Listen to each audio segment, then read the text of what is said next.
আল্লাহ জান্নাতি পোশাক কে সর্বপ্রথম পাবে, কে পরবে? নবী বলেন, আয়েশা রে, জান্নাতি পোশাক সর্বপ্রথম আমি রাসূলুল্লাহ পাবো, কিন্তু আমি নবী সর্বপ্রথম পরব না। সর্বপ্রথম ইব্রাহিম খলিলুল্লাহকে জান্নাতি পোশাক পরানো হবে। কেন জানুনি?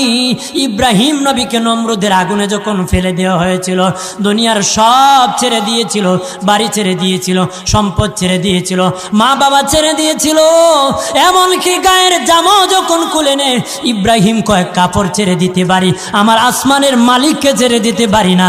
ওই দিন আল্লাহ ইব্রাহিমের সাথে অঙ্গীকার করেছিল, ইব্রাহিম আজকে তোমাকে সকলের সামনে উলঙ্গ করে লজ্জায় ফেলে দিয়েছি ইব্রাহিম, তারপরে তুমি আমাকে ছাড়ো নাই। আমি কিয়ামতের দিন সকলের সামনে মুসলমান, বেঈমান, কাফের, নাস্তিক যারা তোমাকে উলঙ্গ করেছিল, তাদের সামনে আমি আল্লাহ আনুষ্ঠানিকভাবে তোমাকে কাপড় পরায়া দিব।